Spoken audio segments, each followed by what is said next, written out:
ভৌতিক অভিযানের এপিসোড নম্বর 11-এ আপনাদের সবাইকে স্বাগত। আজ আমি একটি নয়, দুটি ভয়ঙ্কর ঘটনা নিয়ে উপস্থিত হয়েছি আপনাদের সামনে। প্রথম ঘটনাটি যিনি পাঠিয়েছেন তার নাম হচ্ছে প্রয়াস। তিনি তার জীবনে ঘটে যাওয়া একটি ভয়ঙ্কর অভিজ্ঞতা শেয়ার করেছেন আমাদের সাথে। তিনি ঘটনাটি অডিও রেকর্ড করে পাঠিয়েছেন। আর দ্বিতীয় যে ঘটনাটি রয়েছে সেই ঘটনাটি অত্যন্ত ক্রিপি একটা ঘটনা। যেহেতু ঘটনার যে সেন্ডার তিনি থাকেন হলো দিল্লিতে, সেহেতু হিন্দি ভাষাতে ঘটনাটিকে রেকর্ড করে পাঠানো হয়েছে আমাদেরকে। তাই যেভাবে ঘটনাগুলিকে পাঠানো হয়েছে ঠিক সেভাবেই আমরা প্লে করব আপনাদের সামনে। প্রথম ঘটনাটি আমি যেমনভাবে তিনি পাঠিয়েছেন তেমনভাবেই প্লে করছি। হ্যালো বন্ধুরা, আমি প্রয়াস। আজকে তোমাদের সাথে আমি আমার লাইফের একটা স্টোরি শেয়ার করে দিতে চাইছি। আমাদের মধ্যে অনেকেই আছে যে অনেকে ভাবে যে যে ভূত বলে হয়তো কিছু হয় না, বা অনেকেদের এক্সাইটমেন্ট থাকে যে ভূতের ব্যাপারটা নিয়ে, ঘোস্ট স্টোরিজ এইগুলোর দিকে অনেকেদের ইন্টারেস্ট থাকে। তো আমি আমার লাইফের একটা রিয়েল স্টোরি তোমাদের সাথে আমি শেয়ার করে দিতে চাইছি। এই ঘটনাটা হচ্ছে তোমাদের এই বছরের 2023-এরই জানুয়ারি মাসে। ডেটটা ঠিক মনে নেই, হয়তো বুধবার হবে, আই থিঙ্ক সো। তো সেদিন আমরা কিছু বন্ধুরা মিলে আমরা একটা কোয়ার্টারে আড্ডা মারতে যেতাম। কোয়ার্টারটা এয়ারপোর্টের কাছাকাছি, কোয়ার্টারটা আমি এক্স্যাক্ট নামটা মেনশন করছি না। তো ওখানে আমরা আড্ডা মারতে যেতাম। আমরা অনেক বন্ধুরা মিলে 5-6 জনের গ্রুপ আমরা আড্ডা মারতে যেতাম। তো সেই দিন আমার বন্ধু সংখ্যা ছিল 4 জন। আমরা 4 জনই গেছিলাম আড্ডা মারতে। তো বেসিক্যালি ব্যাপারটা হচ্ছে, তোমার যখন কোয়ার্টারটা তুমি ঢুকছো, একটা গ্রাউন্ড পড়ে সামনের দিকে, ফার্স্ট গ্রাউন্ড যেটা, আর ওই গ্রাউন্ডটা থেকে একটু এগিয়ে গেলে সোজা রাস্তার পাশে একটা পার্ক পড়ে। আর পার্কটার ঘেঁষে তোমার একটা ওয়াটার ট্যাঙ্ক আছে। তো খুব ভালো কথা। তো আমরা এখানে আড্ডা মারতে গেছিলাম আমরা সবাই মিলে। এবার একটু রাত হয়ে গেছিল সেই দিনটা, প্রায় 9:30 বাজবে, 9:30-10টা। রাস্তাঘাট একদম ফাঁকা, কেউ নেই। তো আমরা সবাই আড্ডা মারছি মিলে। আমরা ভাবলাম কি চল একটু পার্কটার দিক থেকে একটু ঘুরে আসি। তা পার্কটার দিকে যখন গেলাম, তো গিয়ে দেখি একটা মেয়ে ঝুলছে, তোমার দোলনা ঝুলছে। তো স্বাভাবিক ব্যাপার, আমরা কি ছেলেরা দাঁড়িয়ে আছে, আমাদের একটা মনের মধ্যে একটা ইন্টারেস্ট জাগলো যে মেয়েটা কে, দেখি তো আমাদের স্কুলের মেয়ে কি, কারণ স্কুলটা আমাদের কাছে ছিল। তো ওই কোয়ার্টারে আমাদের স্কুলের অনেক মেয়েরাই থাকতো আর কি। তো আমরা ভাবলাম যে মেয়েটা দুলছে, মেয়েটা এখন বেরিয়ে আসবে আমাদের সামনে দিয়ে, তখন মেয়েটাকে না একটু জিজ্ঞাসা করবো যে তুমি এই স্কুলের কি, বা এই আর কি ছোটোখাটো একটা কথাবার্তা। তো আর ব্যাপারটা ছিল কি, যে পার্ক থেকে যখন বেরিয়ে আসবো, পার্কটা থেকে যখন কেউ যদি বেরিয়ে আসে না, বেরিয়ে আসলে আমাদের সামনে দিয়ে বেরিয়ে আসতে হবে।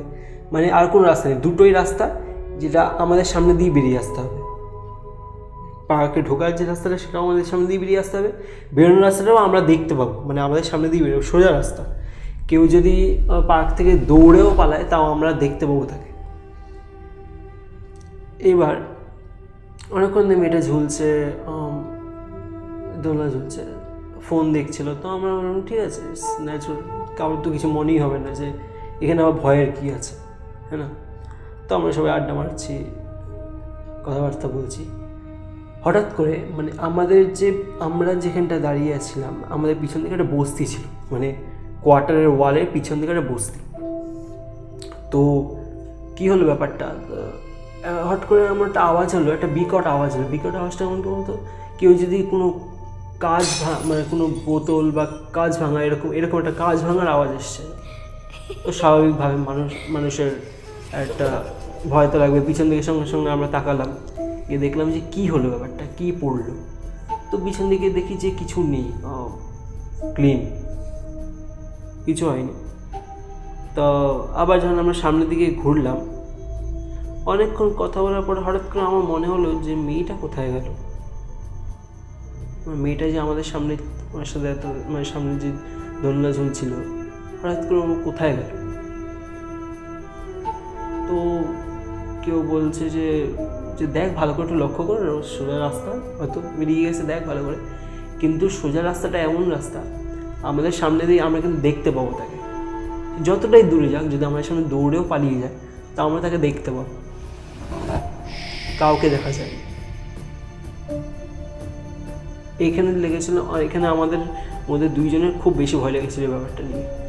তো তখন আমি অতটাও বিশ্বাস করিনি, এখন কি দাঁড়া যে আদৌ যে জিনিসটা আমরা ভাবছি যে সেটা কি আদৌ কি ভয়ের জিনিস কি, সেটা একটু পরীক্ষা করে নিই। তো আমরা পার্কের ভিতরে ঢুকি। এবার পার্কের পিছন দিকে, পার্কের ওইখানে একটা বড়টা গাছ ছিল, ঠিক আছে। এবার ফর এক্সাম্পল মেয়েটা হয়তো, আমি ভাবলাম কি মেয়েটা হয়তো একটু কারোর সাথে কথা বলতে বলতে হয়তো গাছের পিছন দিকটায় চলে গেছে, বা ওখান থেকে আমি তো দেখতে পাচ্ছি না, একটা ওয়াটার ট্যাঙ্ক আছে, ট্যাঙ্কটার ওই সাইডে কেউ মানে দেখা যাচ্ছে না, মানে ওইদিকে যদি কেউ যায় দেখতে পাবো না আমরা রাস্তা থেকে। তো আমি ভাবলাম কি হয়তো ওই দিকটায় গেছে। তো স্বাভাবিকভাবে আমি ওই দিকটায় যাই। আমি আমার বন্ধুদেরকে বলে আরে দাঁড়া দেখে নিই যে আদৌ কি ব্যাপারটা কি ভয়ের কিনা, ঠিক আছে। তো আমি গেলাম চেক করতে। যখন গাছের পিছনে গিয়ে দেখি গাছের পিছনে কেউ নেই, তখন আমার ভয়টা স্ট্রাইক করলো। সিরিয়াসলি তখন ভয় লেগেছিল। গাছের পিছনে কেউ ছিল না, ওয়াটার ট্যাঙ্কের পিছনে কেউ ছিল না, তাহলে এতক্ষণ ধরে আমরা কাকে দেখলাম? এটা হয়ে গেল বিশাল বড় প্রশ্ন। তো এই প্রশ্নটা, এটা দেখে অনেকেই ভয় পেয়েছিল আমার বন্ধুরা মধ্যে। আমি তো অবভিয়াসলি আমার ভয় লেগেছিল। তো সেখান থেকে আমরা সেদিন তখনই আমরা বেরিয়ে আসি। আর কাউকেই কথাটা আমরা কাউকে বলিনি, কোয়ার্টারের সিকিউরিটিকেও বলিনি, কিছুই বলিনি। তো এই ছিল আমার স্টোরি, হয়তো তোমাদের ভালো লেগেছে। Thank you so much.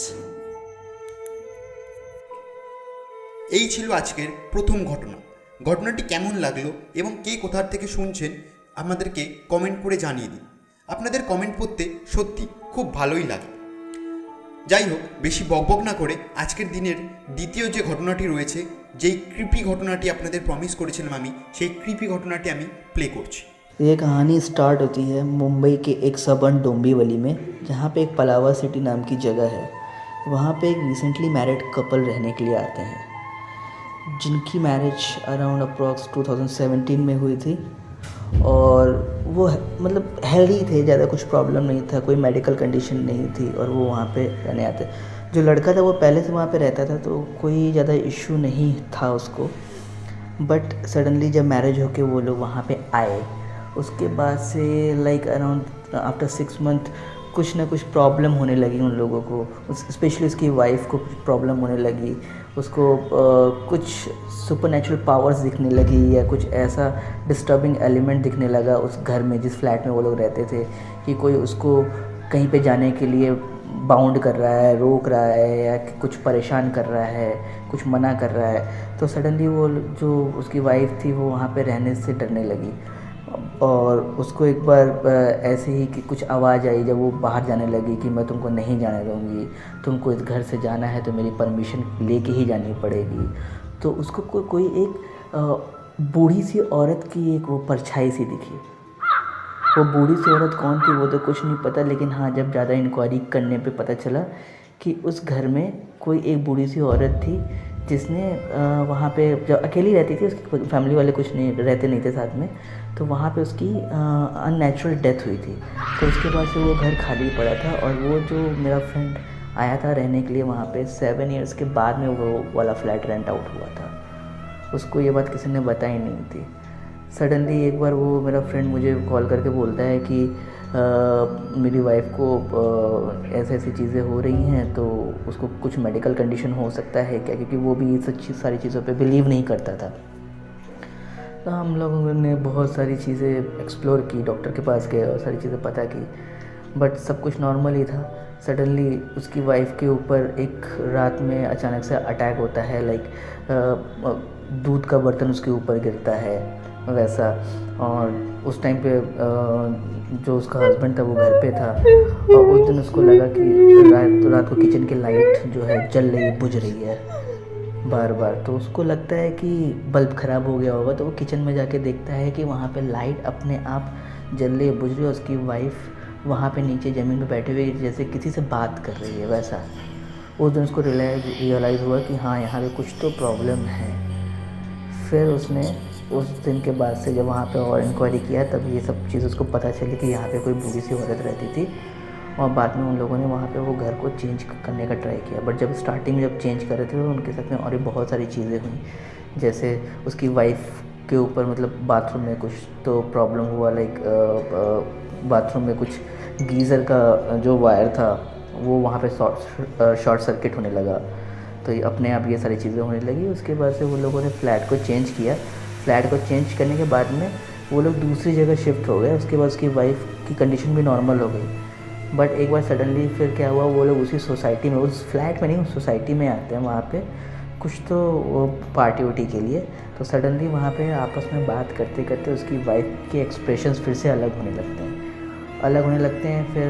और जब और थोड़ा सा टाइम जाता है वहाँ पे बैठे बैठे तो उसकी वाइफ का बीपी डाउन हो जाता है, बहुत सारी मेडिकल कंडीशन अपने आप चालू होने लगती हैं। फिर हम लोगों ने जब बाद में और उनकी वाइफ से पूछा तो उनकी वाइफ ने सारी चीज़ हम लोगों को बताया कि वो जो भूत था वो एक कोई बूढ़ी सी औरत थी जो नहीं चाहती थी उस फ्लैट में कोई आए, और अगर उस फ्लैट में कोई आता है तो वो नहीं चाहती थी वो फ्लैट से कोई बाहर जाए बिना उसकी परमिशन के। वो चाहती थी उसको कोई अकेला ना छोड़े, उस बूढ़ी औरत को। तो ये कंडीशन था। তো এই ছিল দুটি ভয়ঙ্কর রোমহর্ষক ঘটনাগুলো কেমন লাগলো জানিয়ে দিন আমাদেরকে কমেন্ট বক্সে, আর জানিয়ে দিন কে কোথা দিয়ে শুনছেন আপনারা। ঘটনাগুলি সত্যিই ভালো লেগে থাকলে সাবস্ক্রাইব করে দিন চ্যানেলটিকে, আর বন্ধুদের সাথে শেয়ার করে দিন। প্রথম ঘটনাটা যতটাই না ভয়ঙ্কর ততটাই দ্বিতীয় ঘটনাটা ক্রিপি, এতটাই ক্রিপি যে আমার দ্বিতীয় ঘটনাটা শোনার সময় প্রথমবার গাটা ছমছম করে উঠেছিল। হয়তো আপনাদেরও করে উঠবে যদি আপনারা হেডফোন দিয়ে আমাদের স্পেশাল এফেক্টস বা সাউন্ড এফেক্টসগুলোকে ফিল করতে থাকেন। তো থ্যাংক ইউ ফর লিসেনিং। আর আরেকবার মনে করিয়ে দিই, ঘটনা পাঠাতে হবে কী করে আমাদেরকে।